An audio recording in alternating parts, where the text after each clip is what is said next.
북한과 남한은 영어로 같은 이 코리아라는 이런 이름을 쓰지만 서로 다른 이런 통치 체계를 가지고 있어서 대립하고 있습니다. 먼 아프리카에 있는 사람들은 코리아라면 같은 코리아지 이게 뭐 다르겠는가, 편지도 아무 코리아 이러면 편지가 다 전달될 줄로 생각하지만 북한과 남한은 달라도 그렇게 다를 수 없는 완전히 이질적인 그런 두 개의 코리아인 것입니다. 얼마 전에 올 초에 북한을 돕는 사역을 하는 어떤 목사님이 북한에 갔다가 연락이 두절이 되었습니다. 그리고 한 6개월 정도 지난 뒤에 방송에 나왔는데 내가 북한을 해치는 이런 반역적인 행동을 했다, 이런 자백을 하는 이런 방송을 하는 것으로 나왔습니다.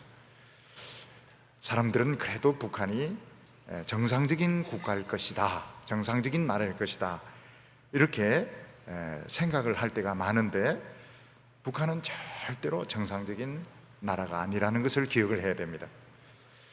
그분이 그런 방송을 하기까지 얼마나 많은 고문을 당했고 얼마나 많은 고통을 받았는지 우리는 알아야 되는 것입니다. 북한은 틈만 있으면 남한을 공격하려고 핵무기를 만들고 또 군대를 훈련을 시키고 있는데, 남한은 보면 너무 엉성한 나라입니다. 이 나라 안에서 북한에 대해서 동조하는 세력이 마음껏 발언을 하고 활동을 하고 있고, 뭐 사람들이 자기 하고 싶은 대로 다 하기 때문에 도대체 이런 나라가 살아남을 수 있을까, 이런 생각이 드는데, 또 그래도 또 살아남는 이유는 하나님의 능력이 지켜주기 때문에 그런 것입니다. 이런 전쟁만 목표로 해서 막 훈련하는 이런 통치와 또 평화적인 이런 나라가 충돌을 하면 전쟁을 위주로 하는 나라가 이길 것 같지만 꼭 그렇지가 않습니다. 왜냐하면 사람 눈에 보이지 않는 하나님의 능력이 지켜주시기 때문에 그런 것입니다. 다른 예를 들어보면 이 세상에 힘이 세고 공격적인 사람이 약한 사람들을 늘 이길 것 같은데 늘 그런 것은 아닙니다. 왜냐하면 여기도 또 마찬가지입니다. 하나님의 능력이 있기 때문에 힘이 세고 공격적인 사람이 늘 이기는 것은 아닌 것입니다. 사람들이 원래 상태로는 다 공격적이고 사람들이 자기 욕심을 위해서 살아갑니다. 하나님께서 이 세상에 참 놀라운 일을 하나 행하셨는데, 그것이 무엇인가 하면 하나님의 통치를 이 세상에 가지고 온 것입니다. 그래서 모든 사람들이 욕심을 위해서 살고 공격적이고 무기를 만들고 이러는데, 하나님의 말씀만 붙들고 살아가는 또 이런 사람도 있습니다. 이 두 개의 통치가 충돌을 하게 되면, 이런 탐욕스러운 통치와 하나님의 말씀을 믿는 통치가 충돌을 하게 되면 이런 탐욕적이고 공격적인 나라가 승리할 것 같은데 꼭 그렇지가 않습니다. 왜냐하면 하나님의 능력이 우리를 지켜주기 때문에 그런 것입니다. 그렇지만 우리 하나님의 백성들이 이 세상에 살면서 많은 그 위기를 느끼고 있고 불안한 것은 사실입니다. 예수님께서도 제자들을 세상에 보내시면서 내가 너희를 세상에 보내는 것은 양을 이리 가운데 보내는 것 같다, 이렇게 말씀하셨습니다. 양들이 이리 가운데서 살려고 하면 너무 무섭고 불안할 것입니다. 마찬가지로 우리 성도들은 이 세상에 살고 이 세상에서 장사하고 또 이 세상에서 직장생활 하는 것 자체가 굉장한 그 위기일 수 있습니다. 우리는 늘 두려운 것이, 나는 이래 약한데 저렇게 공격적이고 저렇게 탐욕적인 사람들을 상대를 해낼 수 있을까? 과연 내가 이 세상에 살아남을 수 있을까? 이런 불안과 두려움을 모든 크리스찬들은 다 가지고 있습니다. 우리가 시편 2편에서 보게 되는 것은 이런 하나님의 통치와 이런 세상의 통치가 충돌하게 될 때 과연 하나님의 백성들이 살아남을 수 있는가? 하나님께서 우리의 눈을 번쩍 열어주십니다. 그게 무엇인가 하면 그 하나님의 백성들과 이 공격적인 사람들 사이에 하나님이 막 이런 쇠몽둥이를 하나 들고 있는 것입니다. 쇠몽둥이를 들고서 하나님의 말씀에 복종하지 않고 하나님의 백성들을 공격하는 사람들을 막 박살을 내려고 준비를 하고 있습니다. 겉으로 보면은 우리 예수 믿는 사람들이 늘 약하고 늘 당하고 늘 부족한 것 같은데 실제로는 정반대입니다. 하나님의 쇠몽둥이가 있기 때문에 오히려 공격적이고 오히려 탐욕적인 사람들이 훨씬 더 불안한 가운데 있다고 말하고 있습니다. 그래서 오늘 이 말씀을 우리가 제대로 들으면 세상에 대한 불안, 또 다른 미래에 대한 두려움들 우리가 다 이길 수가 있습니다. 우리가 시편 1편을 이렇게 보면 시편 1편은 우리 믿는 사람만이 아니고 인생 전체가 살아가는 그 방향을 제시해 주는 말씀입니다. 거기서 무슨 말씀을 하고 있는가 하면 우리 예수 믿고 하나님을 믿는 사람들은 이미 복을 받은 사람이라고 말하고 있습니다. 장차 복을 받을 수도 있는, 또 복을 받을지 안 받을지 모르는 이런 사람이 아니고 우리는 복 있는 사람이다 이렇게 말하고 있는, 복 있는 사람이다. 우리는 이미 복을 가지고 있는 사람들인데 함정에만 빠지지 않으면 되는 겁니다.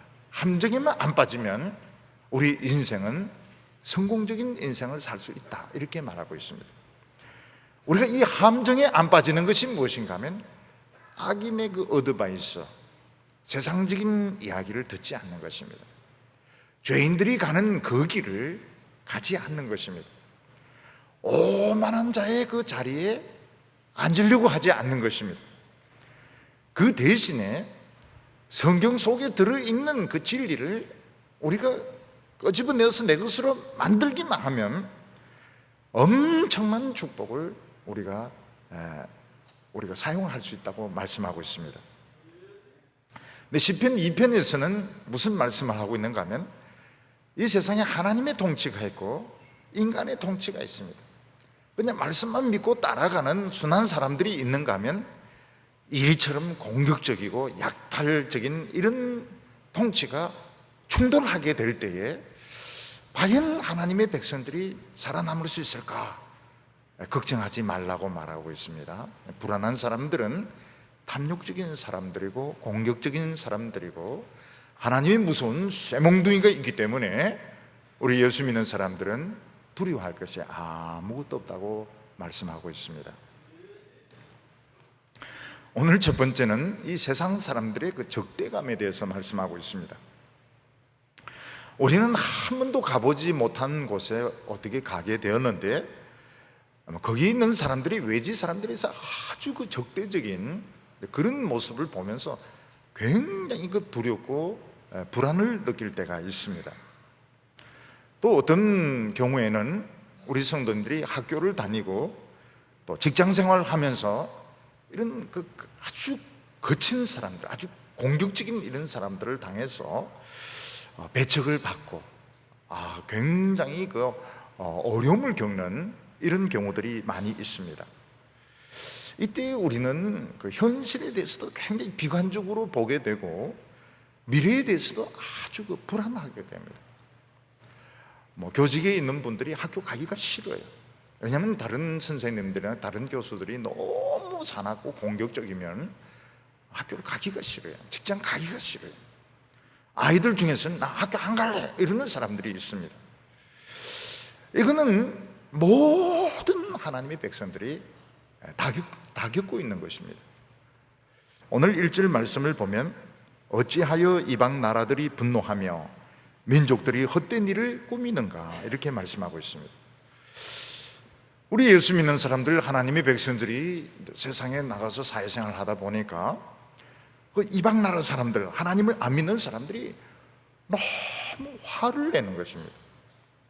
너무 하나님의 백성에 대해서, 그냥 하나님의 백성이 아니고 나에 대해서, 나는 그렇게 잘못한 것도 없는 것 같은데, 나는 저 사람을 미워하지 않는데 나에 대해서 너무너무 화를 내고 있고 미워하고 있고 적대적인 이런 모습을 보면서 걱정을 하게 되는 겁니다. 심리적으로 위축이 되게 되는 것입니다. 근데 화만 내는 것이 아니고 계속 무슨 음모를 꾸밉니다.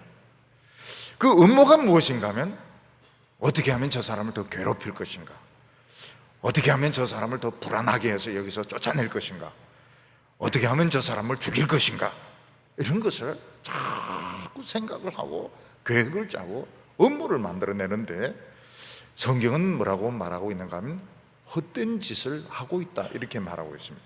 그게 무슨 말인가 하면, 아무리 그런 음모를 꾸미고 계획을 세워도 그렇게 안 된다는 것입니다.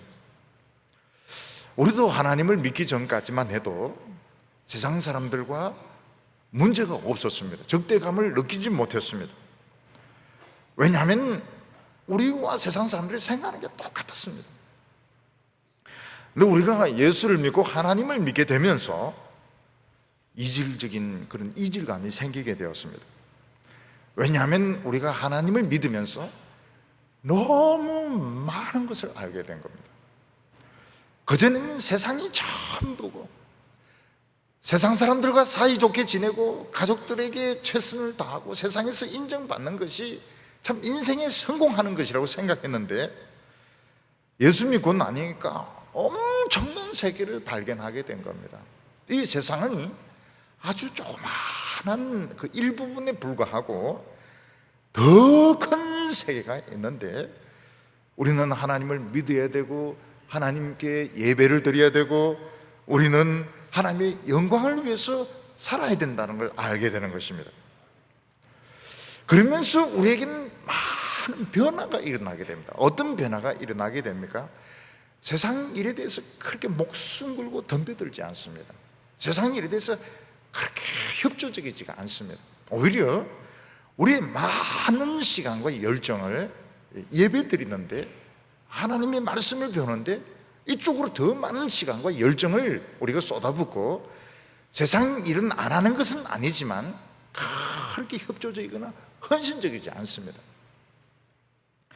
그리고 세상 사람들이 술을 마시고 엄담패설하고 미친 짓을 할 때 동조를 하지 않습니다.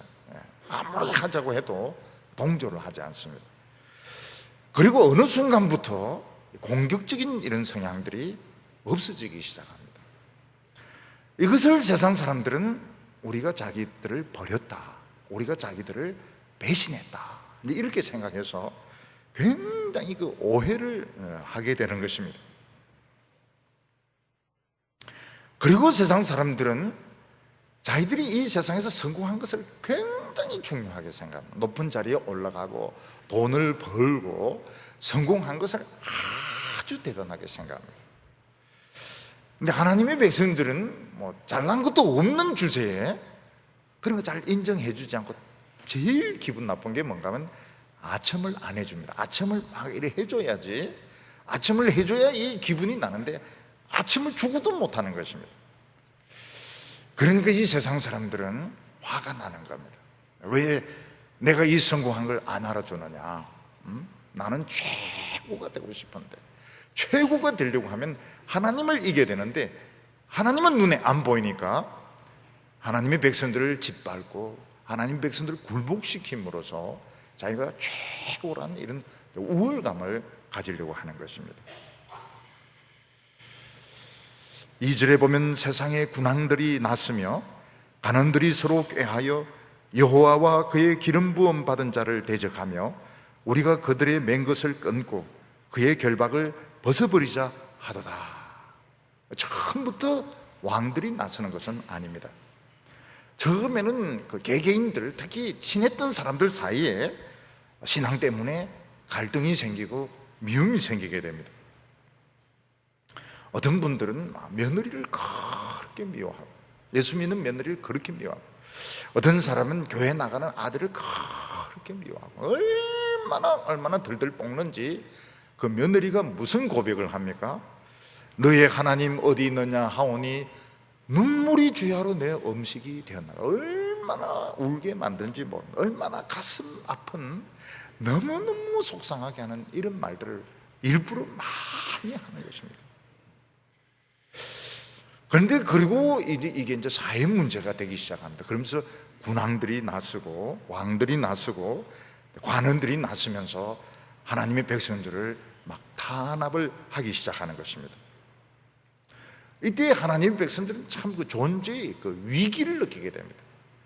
왜냐하면 하나님의 백성들을 미워하고 대적하는 사람들이 칼자루를 쥐고 있기 때문에, 권력을 가지고 있기 때문에, 법으로 범죄자로 몰기 때문에 굉장한 그 존재의 위기를 느끼게 되는 겁니다.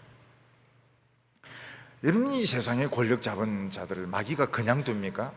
마귀가 교만한 마음을 막 불어넣어 가지고 결국 너희들이 최고인데 이 예수 믿는 것들 말 안 듣는다, 예수 믿는 것들 다 처벌해라, 너희들 권위에 도전하고 있다, 이런 식으로 해서 우리 예수 믿는 사람들을 막 핍박을 하게 되는데, 예수 믿는 사람들은 그들의 말 한마디에 살 수도 있고 죽을 수도 있는 굉장히 이제 불쌍한 처지에 빠지게 되는 것입니다.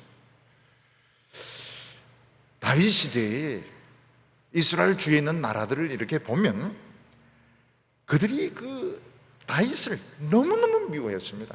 하나님의 그 기름 부음 받은 다윗을 너무너무 싫어했습니다.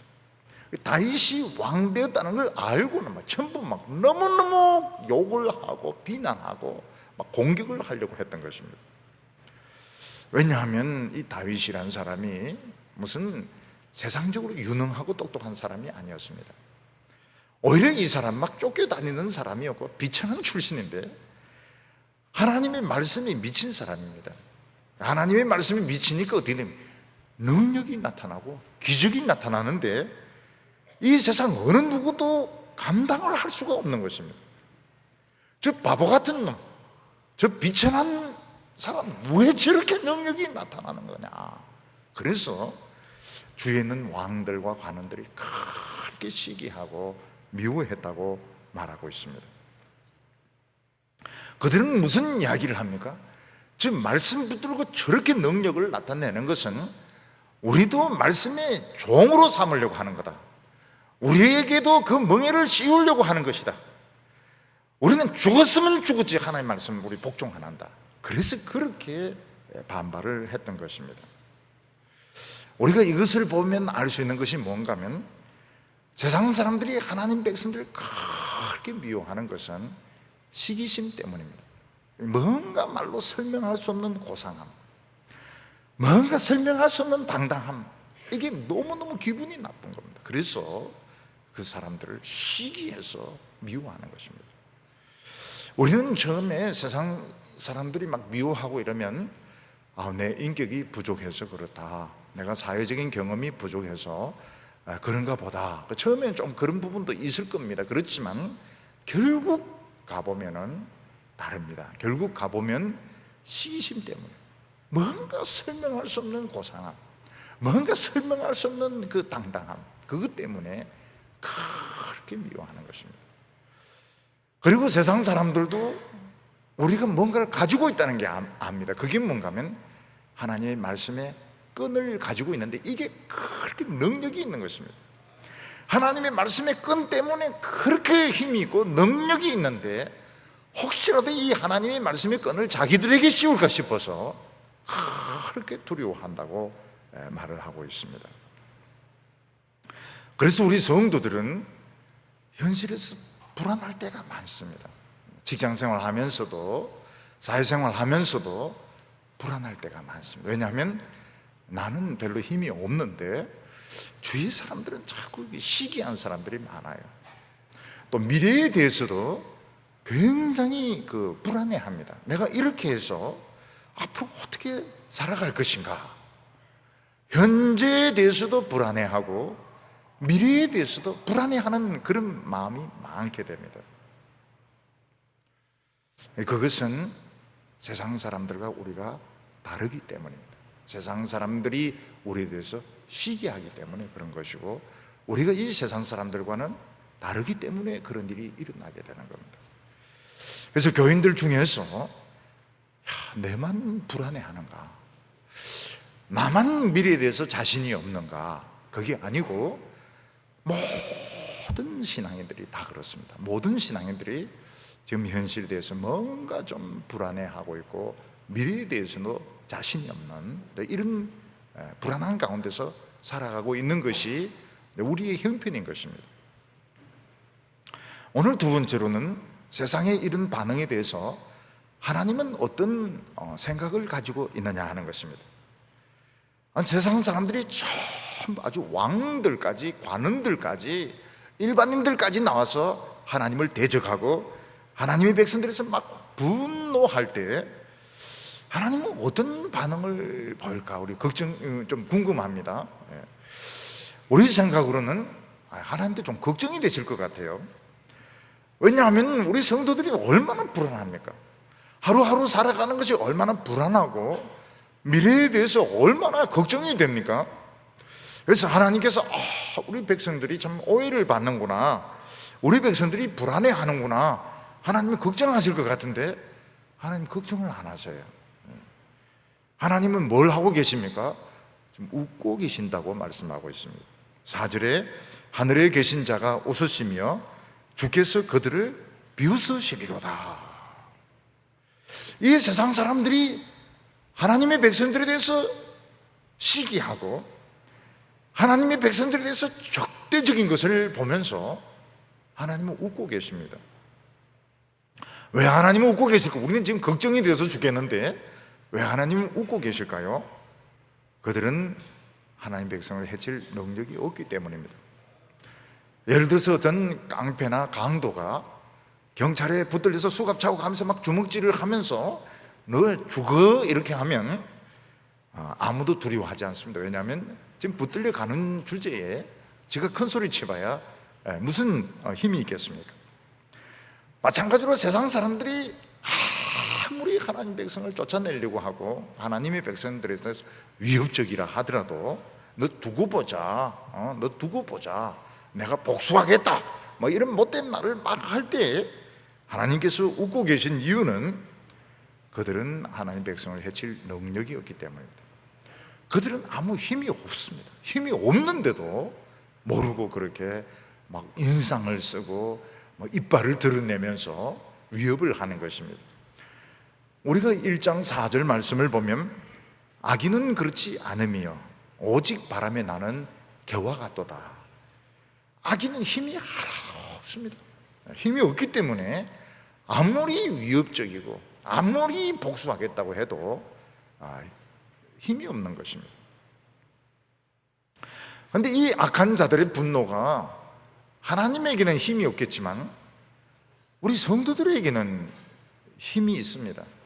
우리들에게는 치명적인 고통을 줄 수 있습니다.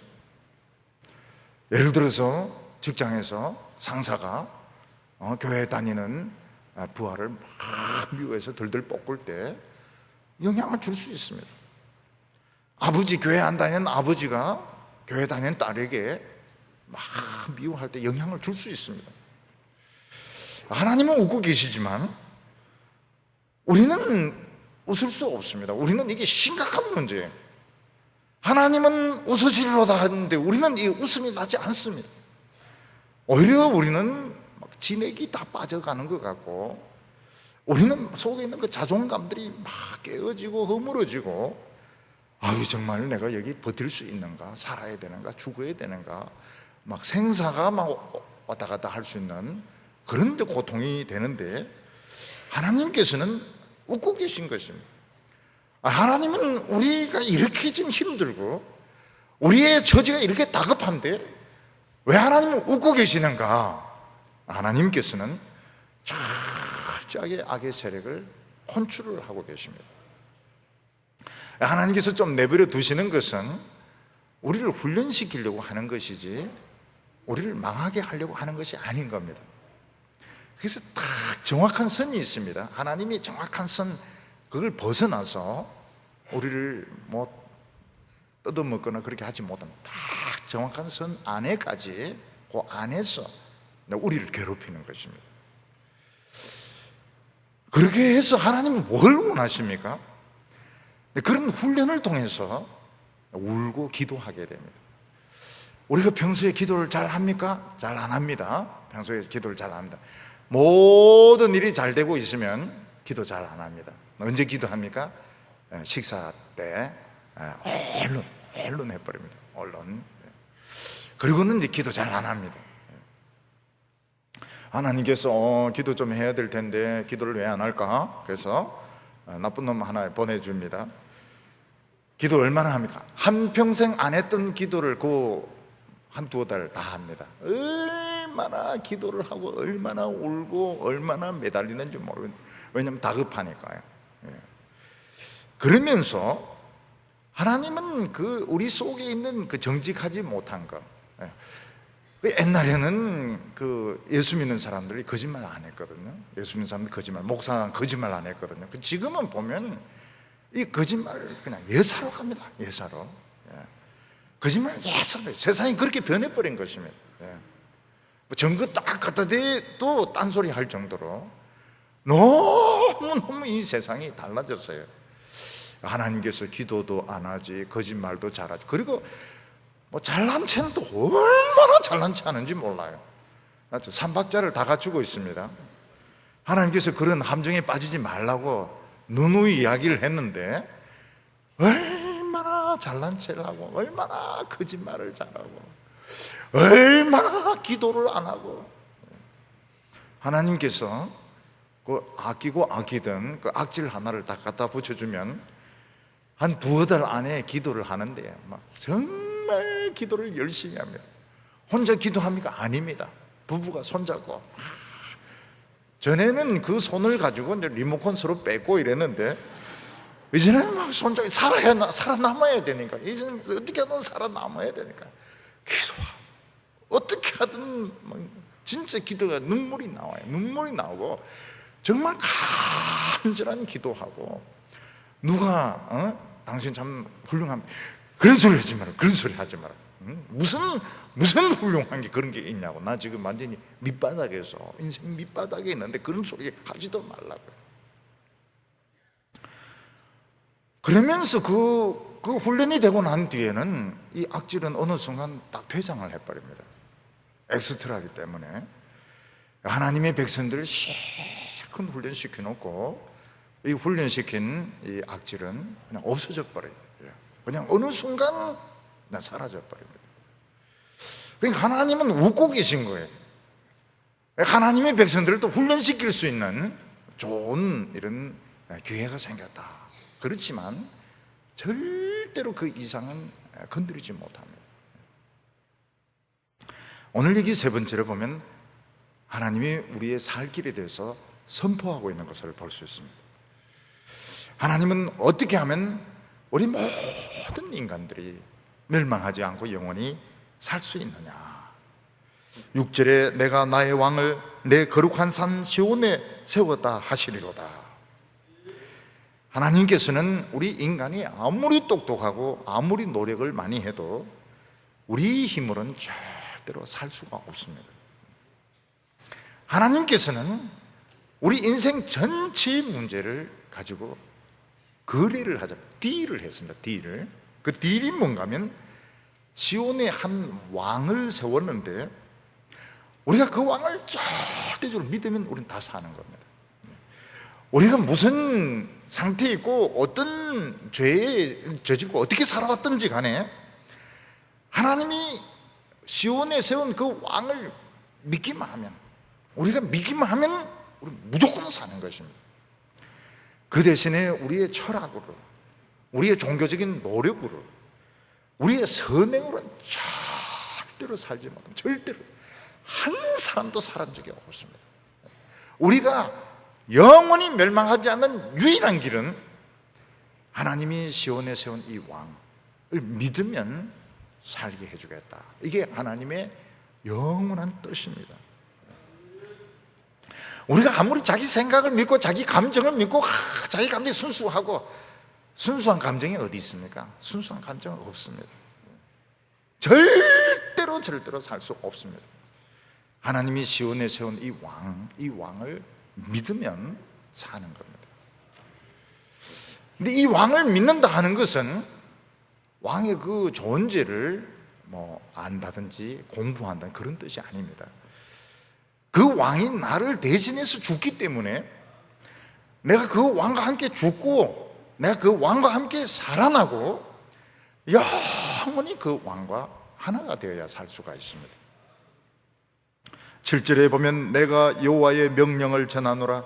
여호와께서 내게 이르시되 너는 내 아들이라 내가 너를 낳았도다. 여기서 시온에 세운 그 왕에 대해서 설명을 하고 있습니다.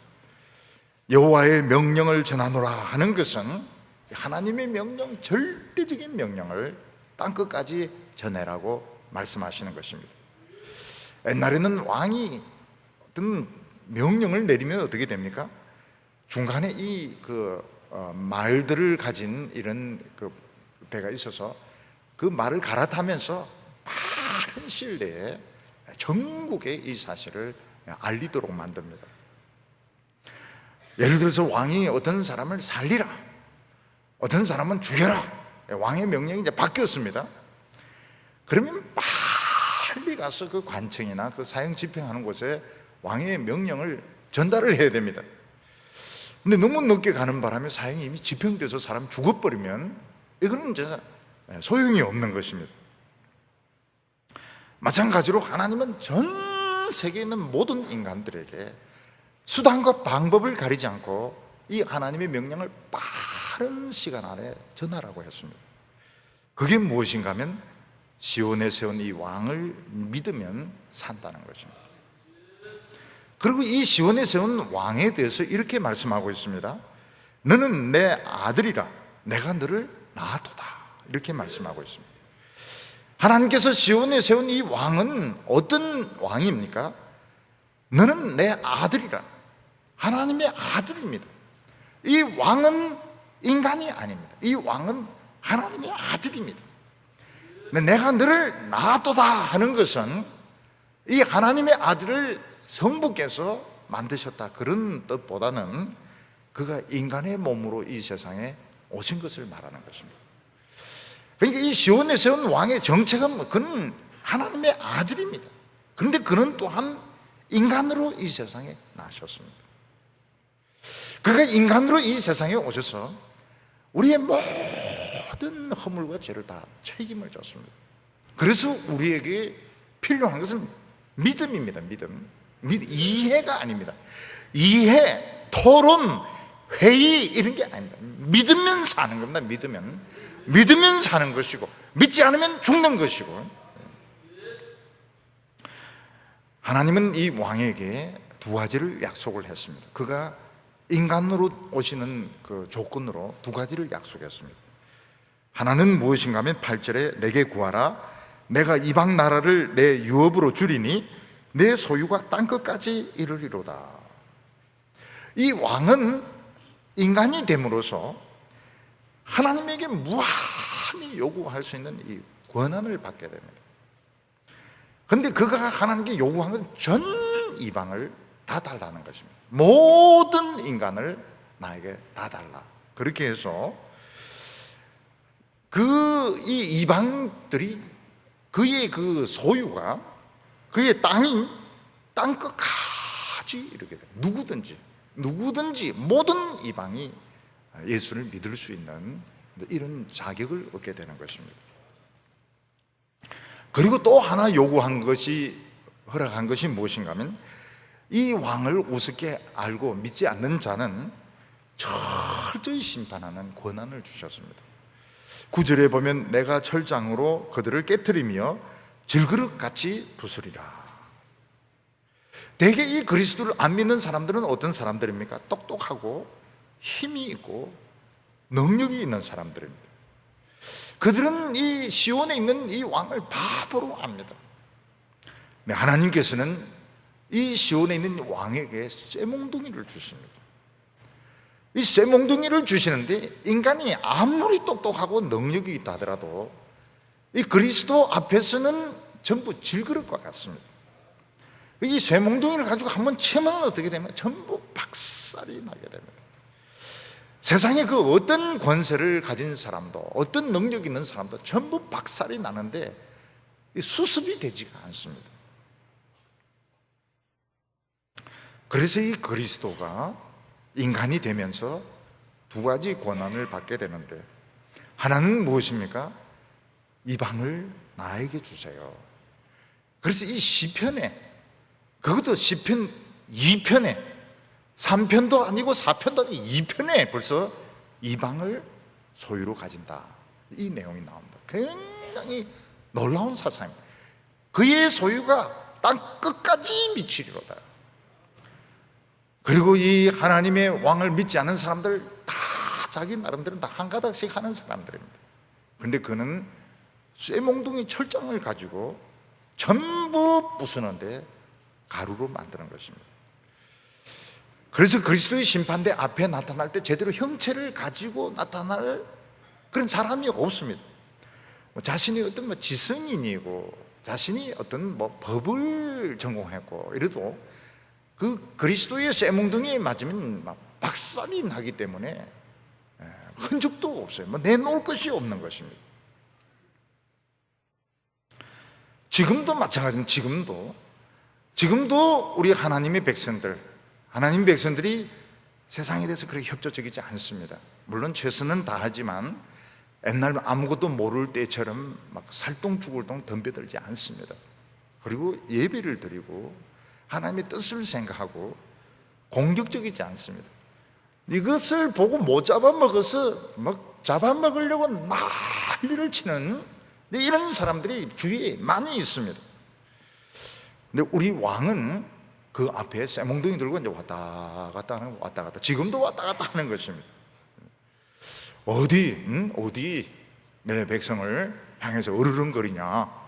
그냥 코를 한 대 때리면 그냥 코가 부서져 버립니다.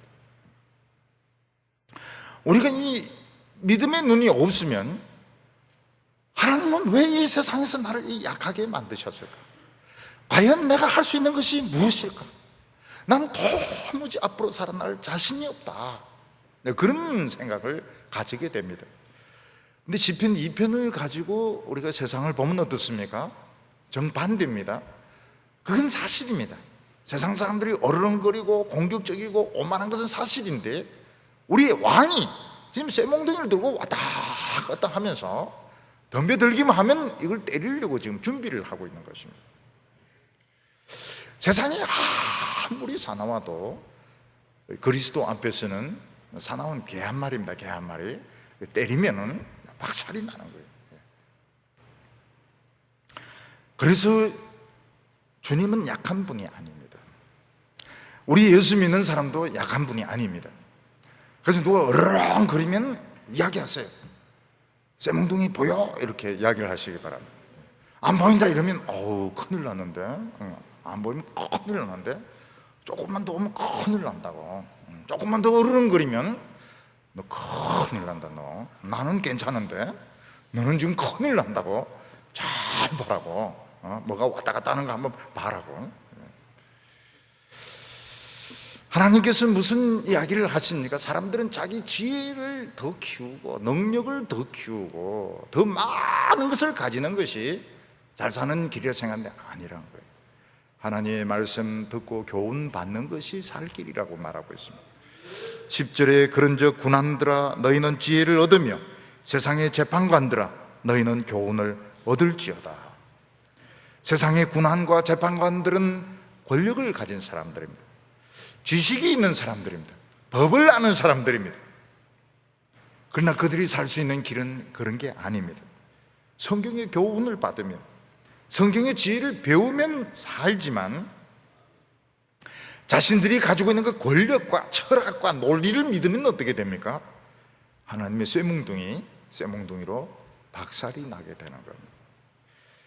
그래서 어떤 의미에서는 세상의 이 지식, 권력, 이게 굉장히 사람의 눈을 사실 어둡게 만드는 겁니다. 그게 없어야 이 하나님의 지혜, 그게 없어야 하나님의 교훈, 그게 없어야 하나님의 쇠몽둥이가 보일 텐데, 사람들은 이 세상의 것에 미쳐가지고 이게 눈에 안 보이는 겁니다. 11절과 12절에 보면 여호와를 경외함으로 섬기고 떨며 즐거워할지어다. 그의 아들에게 입맞추라. 그렇지 아니하면 진노하심으로 너희가 길에서 망하리니 그의 진노가 급하심이라. 여호와께 피하는 모든 사람은 다 복이 있도다. 우리 하나님에 대해서 뭐라고 말씀하고 있습니까? 떨면서 즐거워할지어다 이렇게 말하고 있습니다. 아니, 떨면 떠는 것이고 즐거우면 즐거운 것이지 어떻게 막 떨면서, 무서워서 막 떨면서 좋아할 수 있을까요? 이게 이 신앙이 가지는 참 놀라운 비밀이고 축복인 것입니다. 우리가 하나님을 알면 떨게 돼 있습니다. 왜냐하면 하나님은 모든 것을 다 알고 계시고, 하나님은 정말 무서운 분이시고, 하나님은 정말 능력이 있는 분이십니다. 일거수일투족을 다 알고 계시고, 하나님은 정말 무서운 분이십니다. 그래서 무섭습니다. 떱니다. 하나님을 알면 떨게 되어 있습니다. 요즘 우리가 자신에게 좀 질문을 해봐야 될 게, 내가 사람들에게 인정을 받고 싶은가? 아니면 하나님께 가까이 가고 싶은가? 지금 우리 거의 많은 사람들은 하나님이 잘 느껴지지가 않습니다. 막 사람들의 그 칭찬, 사람들의 인정, 이게 너무너무 대단하게 보이기 때문에 하나님을 느낄 수가 없습니다. 근데 우리가 하나님을 알게 되면 떨게 됩니다. 하나님 떨게 돼요. 왜냐하면 지금 내가 사느냐 죽느냐, 살고 죽는 이 기로에 섰을 때는 아무도 도와줄 수 없습니다. 하나님이 살아라 그러면 사는 것이고, 하나님이 죽으라 그러면 죽는 것입니다. 인간이 아무리 기술이 발달하고 돈이 있고 권력이 있어도 큰 사고 나고 뭐 이런 전염병 퍼지기 아무 힘이 없습니다. 이는 하나님 손에 달린 것입니다. 우리가 하나님을 능력을 알면은 사람 신경 별로 안 써도 됩니다. 하나님은 두려운 분이세요. 근데 왜 하나님을 즐거워합니까? 우리를 너무너무 좋아하시는 겁니다. 하나님은 우리를 굉장히 좋아하십니다. 그게 우리가 믿어지지가 않습니다. 아니, 그 유명하시고 그 크신 하나님이 내 같은 것까지 알고 계실까? 지금 직장도 없고 지금 불과 3시간 전에 알바 자리에서도 쫓겨난 나를 하나님이 알고 계실까? 알고 계세요. 알고 계시고 기도하면 들어주실까? 잘 들어주십니다. 굉장히 잘 들어주세요. 기도가 자꾸 응답이 되면 뭘 느끼게 됩니까? 진짜 나를 좋아하긴 좋아하는 모양이구나. 하나님은 계시긴 계신 모양이란 말이 자꾸 나와요. 계시긴 계신 모양이고, 나를 좋아하긴 좋아하는 모양이고. 그때 하나님 뭐라고 말씀하십니까? 모양 빼라. 응? 하나님 계시고 좋아하시고 믿어야지 모양인가 보다. 그게 무슨 그런 불신앙이 다 있습니까? 그러면 이 재미가 있습니다. 기도가 굉장히 재미가 있습니다. 저는 이 올해 들어가지고요, 이 기도를 여러 가지 이런 데 싹 응답이 다 되는 거예요. 싹 전부 응답이 다 되고, 안 한 것까지도 응답이 되고. 그때 제 마음속에 무슨 생각이 듭니까? 좋아하시는 모양인가 보다. 이렇게 아직까지 신앙이 근데 좋아요. 너무너무 좋아요. 너무너무 신기하고 너무너무 참 인간은 참 어쩔 수 없구나. 인간은 그 눈에 보이는 거니까요. 사람들의 인정, 사람들의 인기. 근데 아닙니다. 하나님을 가까이 하는 것이 복이라. 하나님 살아계시고, 결국은 하나님 한마디 하면 그 높은 자리에 있던 사람이 딱 곤두박질을 합니다. 하나님 맨 땅에 패대기를 쳐버립니다. 우리 같은 사람들 기도를 들어주세요. 많이 들어주십니다. 그걸 알면 어떻게 됩니까? 우리가 하나님을 제대로 알면은 떨면서 즐거워하게 됩니다. 굉장히 좋아요. 그런데 하나님 좀 무서워요. 왜냐하면 모든 걸 그냥 싹 다 알고 계시기 때문에. 그래서 뭐라고 말씀하고 있습니까? 그 발에 입 맞추라고요. 입 맞추라고. 옛날에는 왕에게 엎드려서 그 발에 입을 맞추면 완전한 복종을 하는 것을 의미합니다. 우리가 그리스도의 입에 그 발에 입 맞출 때는 뭐 예수님이 뭐 권력을 가지고 있고 이런 분이 아니지 않습니까? 예수님 발에 입을 맞출 때는 벌써 아는 겁니다.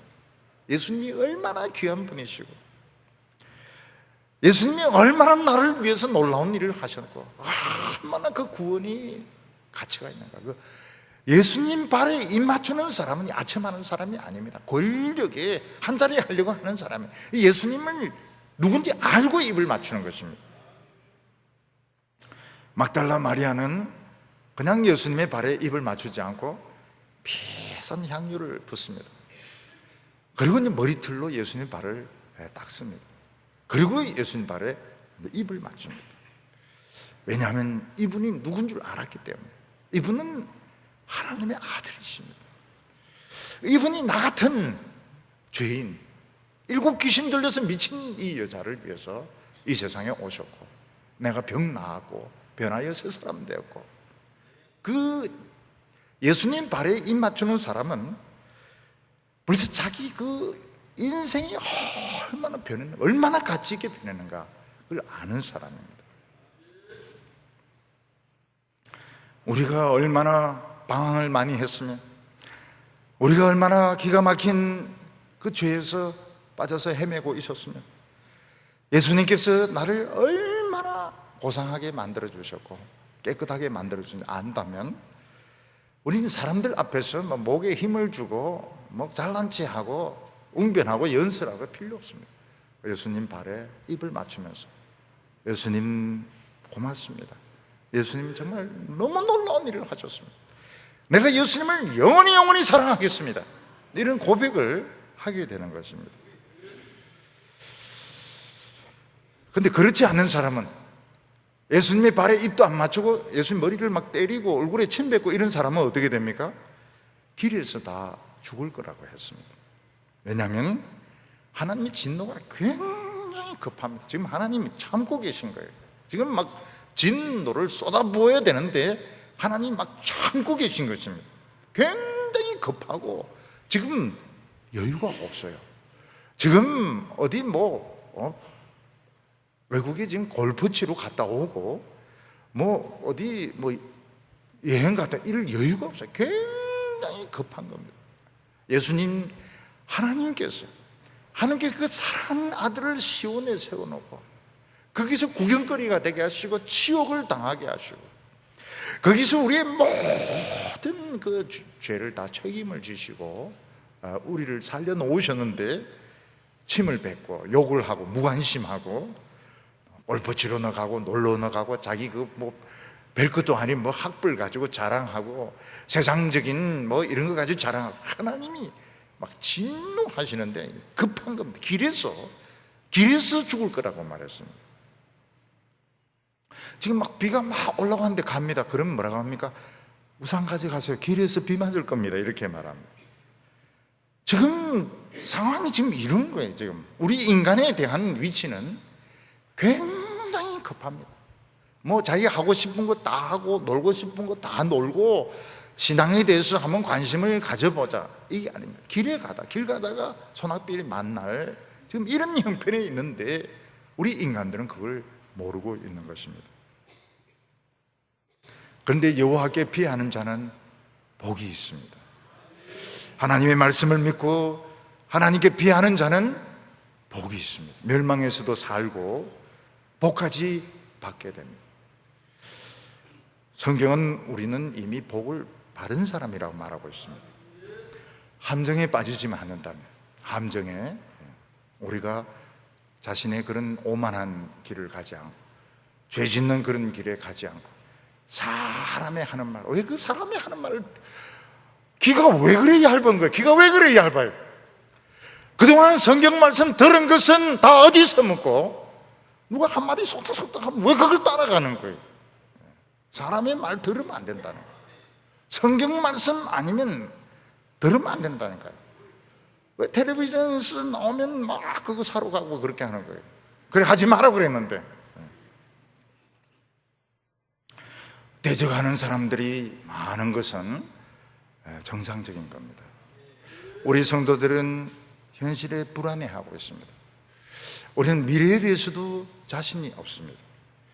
근데 하나님께서는 웃고 계십니다. 왜냐하면 우리 못 건드립니다. 쇠몽둥이를 들고 누군가 왔다 갔다 하고 있기 때문에 두려워할 것이 아무것도 없습니다. 오늘 현실에 불안해하지 마시기를 바랍니다. 미래에 대해서 불안해하지 마시기 바랍니다. 오히려 우리가 해야 될 것은 그분의 발에 다시 입 맞추는 것입니다. 사람들에게 막 인정받고 사람들 앞에서 우쭐거리고 그 다 미친 짓입니다. 우리 내 영혼을 살리신 그 주님의 발에 입 맞추고 거기에 감사드리고, 우리가 여호와께 피하는 자는 복이 있도다. 막달라 마리아 같이 예수님 발에 향유 다 부어버리고 내 자존심 다 버려버리고 예수님 붙들고 축복받는 성도들 다 되시기를 바랍니다. 기도드리겠습니다. 거룩하신 하나님 아버지, 너무나도 놀라운 은혜의 자리로 우리를 불러주심을 감사합니다. 오늘 이곳에서 우리의 눈이 열리게 하여 주시옵소서. 우리는 믿노라 하면서도 너무나도 자신이 없었습니다. 우리 미래에 대해서 너무너무 걱정이 많았습니다. 오늘 주님을 보게 하여 주시옵시고, 우리가 막달라 마리아 같이 왜 주님의 입에 입을 맞추지 못합니까? 우리의 자존심이 그렇게 대단하고 우리가 그렇게 똑똑한 사람들입니까? 그러니까 우리가 이 세상에서 실패를 하는 것입니다. 오늘 주님의 발을 붙잡게 하여 주시고 주님의 발에 입 맞추게 하여 주시고 그 발 붙들고 울 때에 하나님의 능력 나타나게 하여 주시옵소서. 예수님의 이름으로 기도하옵나이다.